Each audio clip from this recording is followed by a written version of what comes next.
नमस्कार दोस्तों, आज के वीडियो में मैं 2022 का क्वेश्चन पेपर के एनवायरनमेंट के क्वेश्चंस डिस्कस करूंगा, जिससे आपको ये पता चलेगा कि क्यों प्रीवियस ईयर क्वेश्चंस इम्पोर्टेंट होते हैं और किस तरह से हम अपनी बेसिक नॉलेज के थ्रू इन क्वेश्चंस को कर सकते हैं। और मैंने अपनी इस वीडियो में 2021 और 2024 के क्वेश्चंस को सॉल्व करा था, जिससे मैंने आपको एनवायरनमेंट एंड इकोलॉजी के लिए बुक सोर्स, इंपॉर्टेंट मैप्स और चैप्टर्स को बताया था, जो आप यहाँ पे जाके देख सकते हैं। So let's start.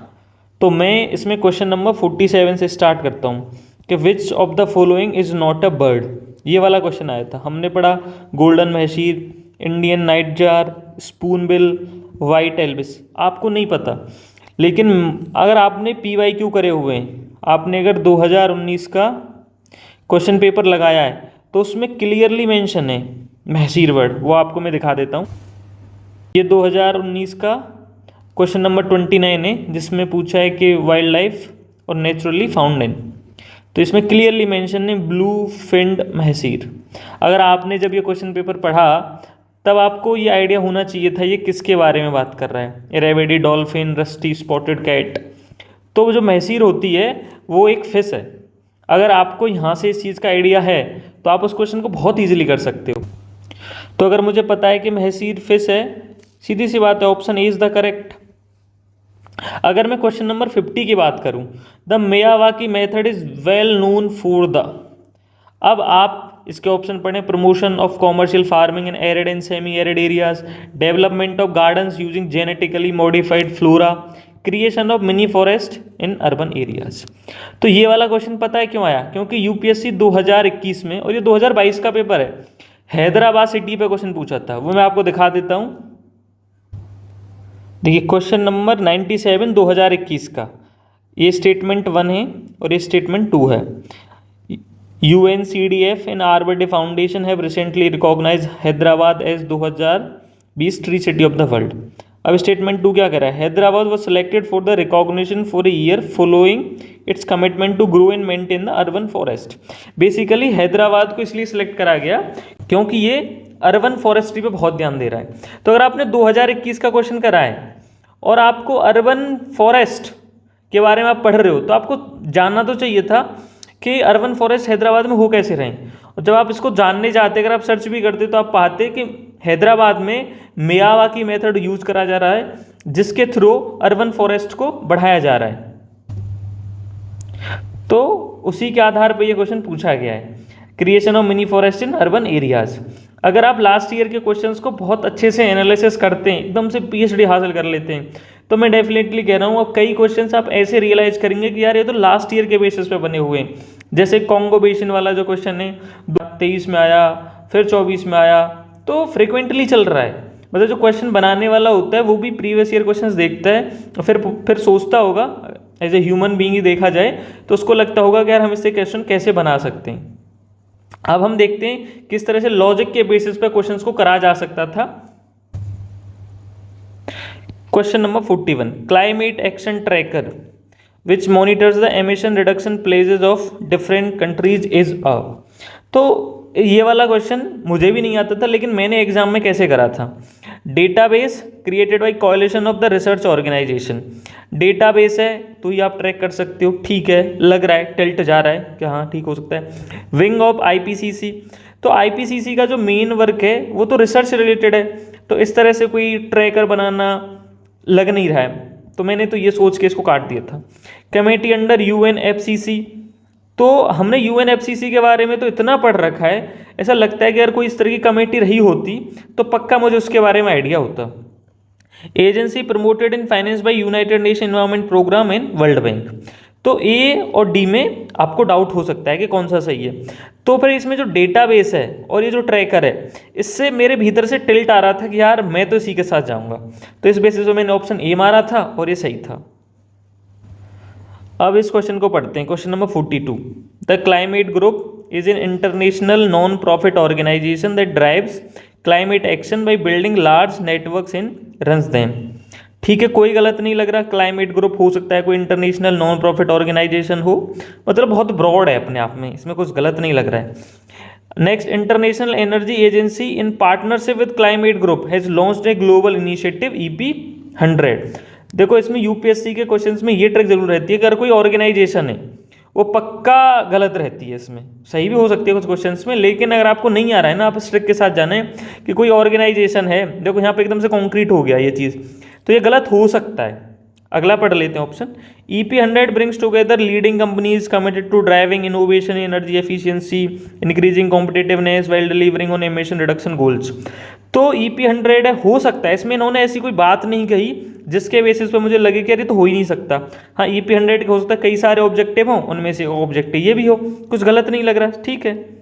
Some Indian companies are member of EP100, some मतलब क्वेश्चन बनाने वाले ने खुद इस तरह से वर्ड डाला है कि तो पक्का ही सही है, 4 तो 100% ही सही है।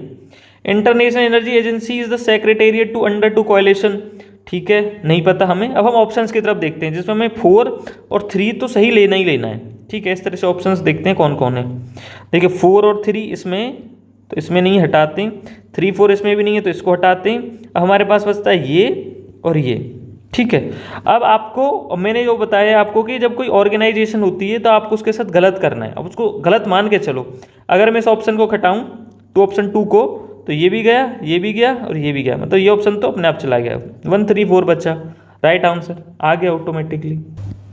अगर मैं नेक्स्ट क्वेश्चन पढ़ूँ, क्वेश्चन नंबर 43, तो उसमें ये कह रहा है कि if rain forest and tropical forest are the lungs of the earth, जो रेन फॉरेस्ट हैं और जो ट्रॉपिकल फॉरेस्ट हैं अगर वो हमारी धरती के फेफड़े हैं, लंग्स हैं, तो surely wetlands function as a kidney, ठीक है, तो वो किडनी का काम करते हैं। तो आप which one of the following function of wetland best describe, तो लॉजिकल है कि लंग्स क्यों हैं, क्योंकि लंग्स ब्रीदिंग, तो रेन फॉरेस्ट भी क्या करते हैं, ऑक्सीजन देते हैं और कार्बन सेक्वेस्ट्रेशन में हेल्प करते हैं। तो हमारी किडनी क्या काम करती हैं, किडनी डिटॉक्सिफिकेशन में जो टॉक्सिक मटेरियल है उसको बाहर निकालती हैं बॉडी से। तो अगर हम इसको पढ़ें तो water cycle in wetlands involve surface run off sub soil percolation evaporation, ठीक है, कोई गलत तो नहीं है। Algae from nutrients base upon which fish crustaceans mollusc birds reptiles mammals thrive, ठीक है। Wetland play vital role in maintaining sedimentation balance in soil stabilisation, ठीक है। Aquatic plants absorb heavy metals and excess nutrients. अब ये देखो आप, kidney का role तो ये इसी से लग रहा है, ठीक है, तो option D is the right answer. देखिए जो क्वेश्चन नंबर 44 है, मुझे भी नहीं आता था। अगर हम इस क्वेश्चन को करते हैं, WHO एयर क्वालिटी गाइडलाइंस क्या है, 24 hour mean this should not exceed this, annual mean of PM 2.5 should not exceed this. तो यार यूपीएससी में ट्रिक तो रहती है, अगर इस तरह से डेटा दिया है ना भर भर के, तो आप उसको गलत मान के चलो, हम वन को गलत मान के चलेंगे अगर आपको नहीं आता है। In a year highest level of ozone pollution occur during the periods of inclement weather, ठीक है। PM10 can penetrate the lung barrier and enter the blood stream, ठीक है, मतलब आपको आता नहीं है। वैसे PM 2.5 होता है, PM10 नहीं होता। Excessive ozone in the air can trigger asthma, ये तो पक्का सही है कि हो सकता है, इसको तो कोई मना नहीं कर सकता कि हाँ ये हो ही नहीं सकता। अब ऑप्शंस देखते हैं, 4 मुझे सही चाहिए, तो ऑप्शन डी गया। PM10 पेनिट्रेट कर देता है, ये नहीं करता है। अगर ये किसी को आता है ना तो वो 1 और C, A और C को काट देगा, ऑप्शन बी को मार देगा, जो कि सही है। लेकिन अगर हम इस ट्रिक के साथ जाएं कि भाई डेटा गलत होता है, 1 इज इनकरेक्ट, तो 1 को जैसे ही आप काटते हैं तो 2 3 4 बचता है, ठीक है। तो आप ठीक है, अगर आपको नहीं आ रहा है तो आप सी मारें, आपका गलत हो सकता है, लेकिन फिर भी आप इसी के साथ जाएंगे। जब भी डेटा इतना भर भर के दिया है तो आप उसको गलत मानें, लेकिन आपको आता ही है क्वेश्चन कि PM10 नहीं PM 2.5 होता है, फिर तो इजी हो गया आपके लिए क्वेश्चन, ठीक है। 4 आपको सही पता ही है, तो बी करेक्ट है। इसका क्या मतलब है, जो आपकी नॉलेज है वो आपकी ट्रिक्स पे हावी होती है। इस चीज़ को आप हमेशा ध्यान रखें कि आप एक जगह ट्रिक लगा रहे हो और एक जगह आपकी नॉलेज है, तो आप नॉलेज को प्रायोरिटी दें, ना कोई ट्रिक्स को, ठीक है। जैसे ये वाला क्वेश्चन है, ये भी मुझे नहीं आता था, लेकिन कैसे करना है, मतलब कैसे, आप 2 ऑप्शन तो काट ही सकते हो, बाकी 2 के ऊपर है, आपको आता है तो ठीक है, नहीं तो 2 में से आप फिर भी एक को मारेंगे तो 50% प्रोबेबिलिटी तो है सही या गलत की। गुच्ची के बारे में पूछा है, आता मुझे भी नहीं। It is a fungus, fungus हो सकता है, बैक्टीरिया हो सकता है, कुछ भी हो सकता है, पता नहीं, doubtful. It grow in some Himalayan forest areas, some मतलब ये तो पक्का सही है, खुद ऐसा वर्ड डाला गया, 2 करेक्ट है, तो सी सही है या डी सही है? It is commercial cultivated in the Himalayan foothills of north eastern Himalayas.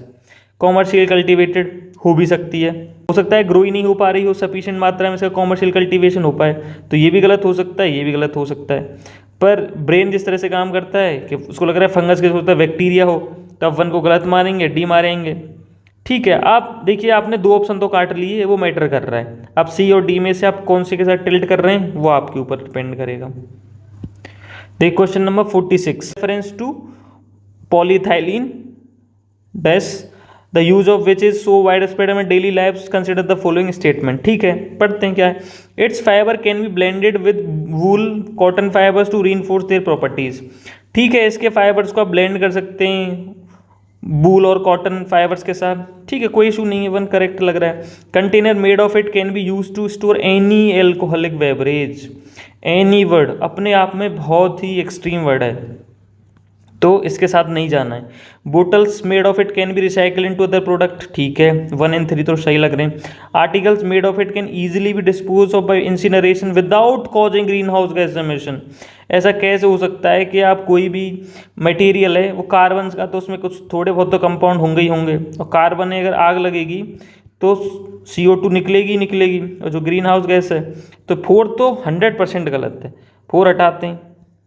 फिर 1 3 एंड 2 3, एनी की वजह से 2 3 को हटाते हैं, तो 1 3 बचा, करेक्ट हो गया 46 का ए। 47 हम डिस्कस कर चुके हैं। 48 विच of the following nitrogen fixation plants. अब इसमें कौन कौन से नाइट्रोजन फिक्सेशन प्लांट्स हैं? तो आपको अगर इसमें जैसे चिकन पी का मतलब नहीं पता है, इसका मतलब चना होता है, आप हिंदी में देख सकते हैं। और चना जो है वो तो पल्सेज हैं, पल्सेज नाइट्रोजन फिक्सेशन के लिए काफ़ी फेमस हैं, तो 3 तो होना ही चाहिए, तो सी और डी कटा। अब आपके पास 2 ऑप्शन बचे। अब आपके ऊपर है आपको कितनी नॉलेज है, क्लॉवर के लॉन्ग के बारे में पता है या स्पेनिश के बारे में पता है कि पालक, इसमें से कौन नाइट्रोजन फिक्सेशन है, उसके बेसिस पे आप इन 2 में से एक को मार सकते थे।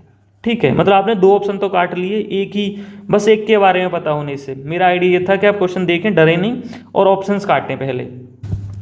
और ये बायोरॉक टेक्नोलॉजी उस समय काफ़ी न्यूज़ में थी, और इसका restoration of damage coral leaves के लिए यूज़ करा जाता है। Hope you enjoy this video, और आपको पता चला होगा कि PYQ का कितना महत्व होता है, और लॉजिक के साथ कैसे क्वेश्चंस को करा जा सकता है, कैसे 2 ऑप्शंस को एलिमिनेट करा जाता है वर्ड्स के बेसिस पे। Hope you would have liked the video. If you like it, please like and subscribe the channel. It will motivate me. Thank you for watching.